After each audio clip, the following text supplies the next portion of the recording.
আসসালামু আলাইকুম রাহমাতুল্লাহ। ওয়ালাইকুম আসসালাম। শামীম ভাই, তুমি কেমন আছো?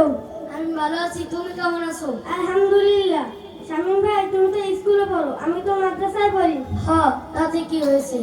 আচ্ছা, কত অজুর ফরজ কয়টি? আমি জানি না, তুমি বলো তো। অজুর ফরজ 4টি।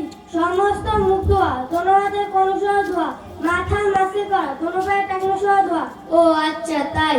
আচ্ছা, তুমি বলো তো গোসলের ফরজ কয়টি? এগুলো আমাদের স্কুলে পড়ায় না, তুমি বলো তো কয়টি? গোসলের ফরজ 3টি। কুলি করা, নাকে পানি দেওয়া, সমস্ত শরীর ধৌত করা। আমাদের স্কুলে এগুলো শিখে না। আচ্ছা, এগুলো শিখে কি করে? আরে, আমরা হলাম মুসলিম, আর আমাদের নবী করিম সাল্লাল্লাহু আলাইহি ওয়াসাল্লাম বলেছেন, তলাবুল ইলমি ফারিদাতুন আলা কুল্লি মুসলিম। দ্বীনি ইলম শিক্ষা করা প্রত্যেক মুসলমানের উপর ফরজ।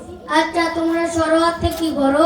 আমরা শরওয়াতে অজু করে নামাজ পড়ি, আল্লাহর হুকুম পালন করি। তোমরা কি করো? আমরা বলি শরওয়াতে অজগর আসছে তেরে। তোমরা শরিয়াতে কি করো? শরিয়াতে আম খেতে মজা লাগে। তোমরা কি করো? শরিয়াতে আজান হলে মসজিদে যাই।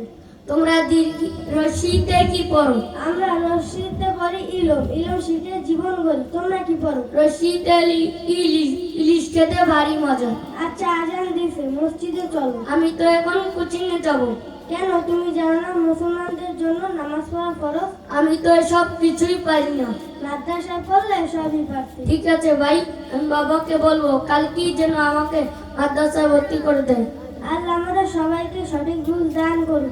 আমিন। আসসালামু আলাইকুম রহমতুল্লাহ। ওয়ালাইকুম আসসালাম ওয়া রাহমাতুল্লাহ।